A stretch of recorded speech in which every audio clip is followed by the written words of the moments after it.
Hey y'all, my name is Nani and this is episode 1 of Holy Fellow, inspired by Bailey Sarian, Serial Makeup and Murder Mystery. Shout out to her. I don't know if y'all seen that, but I was addicted to that.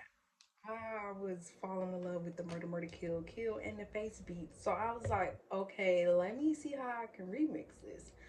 Originally, when I was younger, I was like, you know what? I'm gonna do like a Black History edition, and then now here we are. We're gonna do a sex worker edition. So, Hovey Fellow, I'll basically discuss multiple cases, both national and inner city, in which sex workers have been the target of crime. Let's jump in. So, for a very long time, sex workers have been targeted by serial killers and other bad people. Dating back to the 19th century, there have been multiple serial killers caught and given nicknames stemming from how they chose their victims to how they killed them. 22% of U.S. confirmed serial murder victims between 1970 and 2009 were prostitutes. Over the last decade, 43% of those victims were sex workers, strippers, cam girls, porn stars. But why are sex workers the target? Other than it being easy to access these girls, social psychologist Eric Hickey says that prostitutes are believed to be easily disposable because no one will miss them. And he's not wrong. People often believe that sex workers are runaways with no family or support system, and they're all wrong. Funny how the police share this same thought process with the killers, which is why they've missed so many cases of missing sex workers. Once again, our law enforcement is protecting and serving everyone but the minority. Obviously, these men are narcissists and misogynists. They hate women. Maybe because of mommy issues, could be because of rejection that they dealt with, heartbreak, who knows. Now they feel like they have to be in control of this situation, but they don't have the power or the confidence to face a woman and deal with more rejection. So they choose women who are vulnerable and actually willing to come to them. Henceforth, prostitutes. Some of these men actually believe that they're doing the world a favor and cleaning up the streets. So let's talk about our hoe hater of the day. Gary Ridgway, born February 8th, 1949 in Salt Lake City, Utah.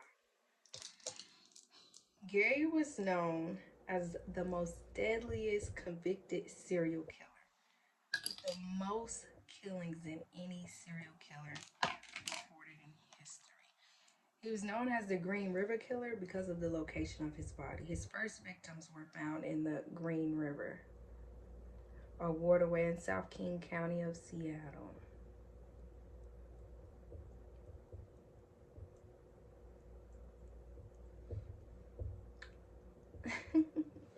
So Gary preyed on vulnerable young girls and prostitutes.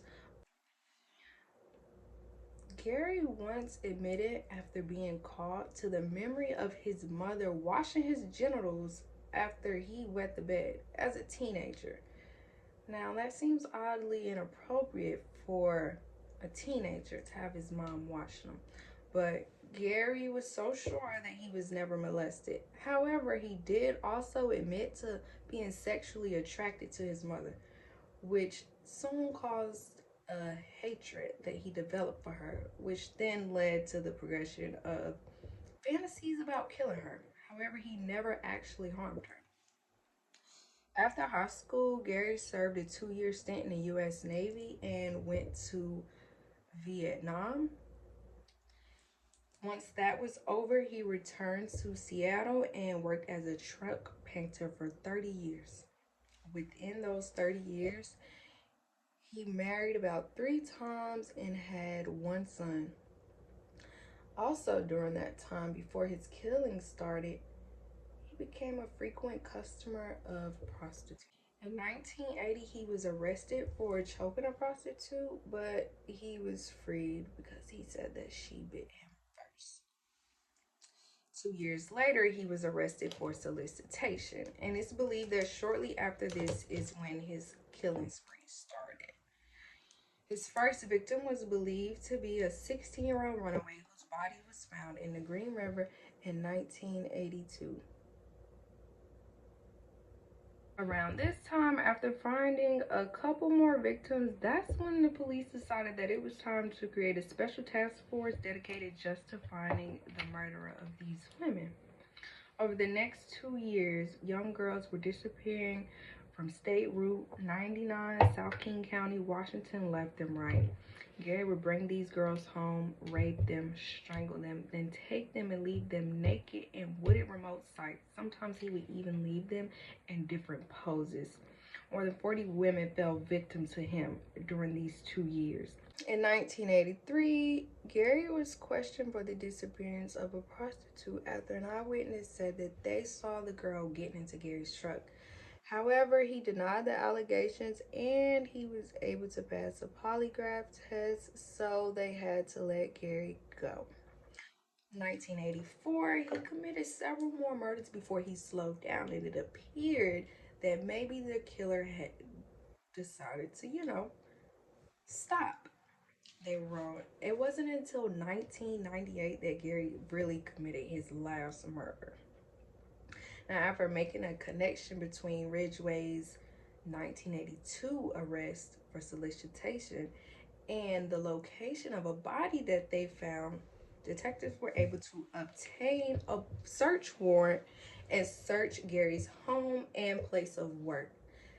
However, despite the crazy things that they found in his home, rope, tape, things of that nature, they couldn't link it back to any of the victims. During that time, law enforcement also got a DNA sample from Gary. However, they weren't able to match it to the semen on any of the bodies, simply because technology just wasn't there at the time.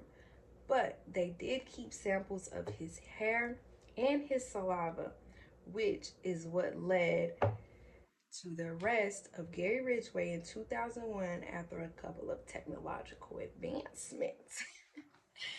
His DNA linked him to the murder of 4 women. And at the time, Gary kept saying, "I'm innocent. It wasn't me. Y'all got the wrong guy." Now, ultimately, Gary ended up admitting to the murder of at least 75 women. However, it is believed to be at least 90 women that fell victim to Gary Ridgway. Now, there's a big difference between belief and evidence. So, at Gary's 2003 trial, he pled guilty to 49 counts of murder.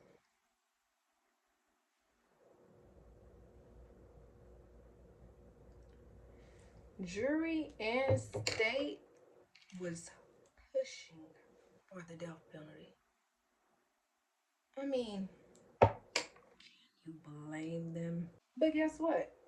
Oh, Big Bad Gary was like, "No, don't kill me. You can't possibly kill me. That's not right."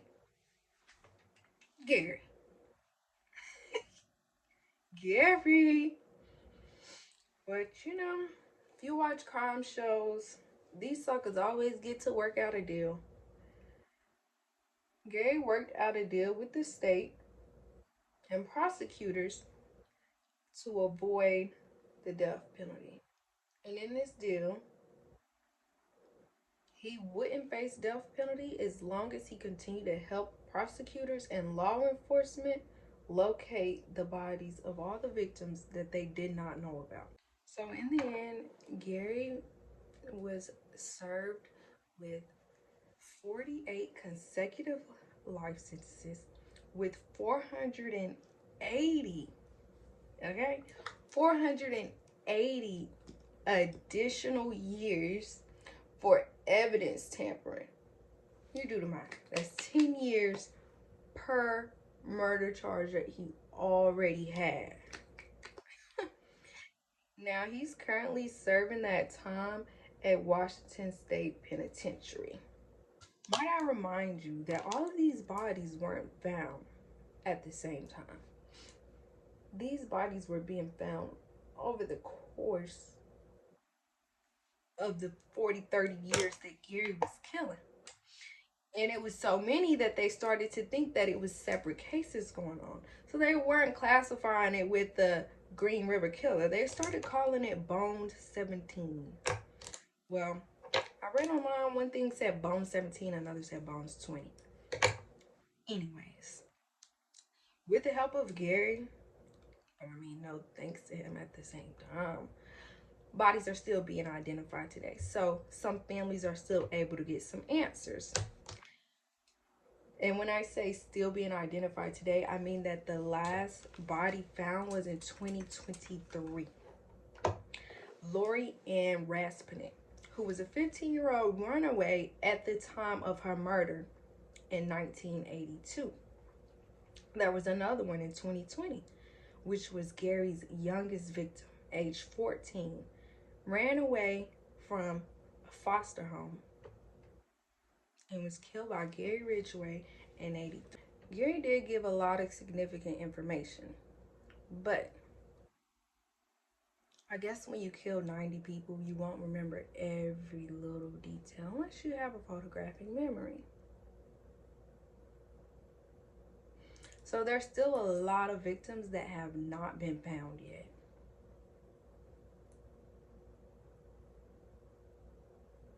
And old Gary boy saying he can't remember some things. So there's a significant amount of information that he could not supply investigators with.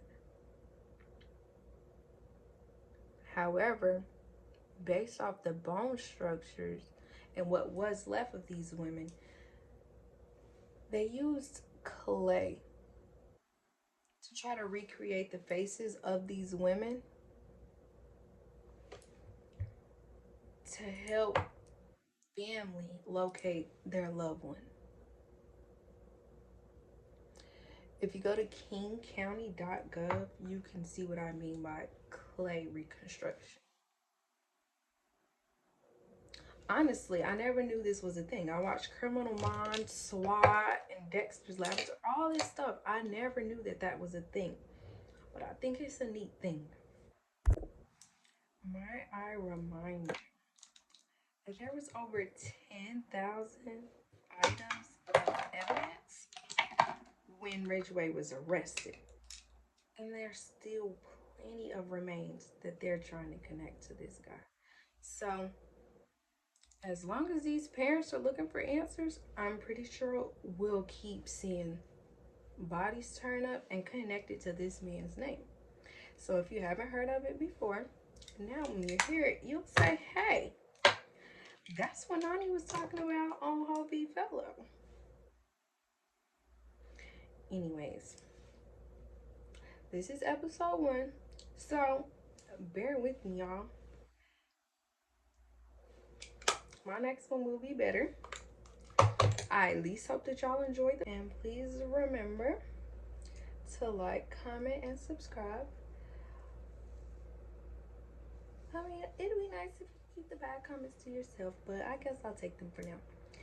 Anyways, remember what I said. This is not just about serial killers. If you have a friend that you lost and she was a victim, he or she was a victim to a sex worker targeted crime, please feel free to DM me on TikTok at MFKNNANI.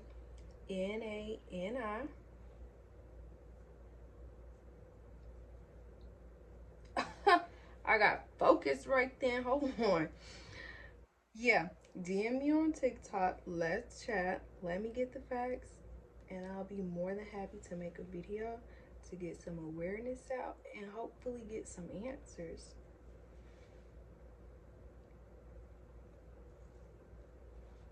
Okay.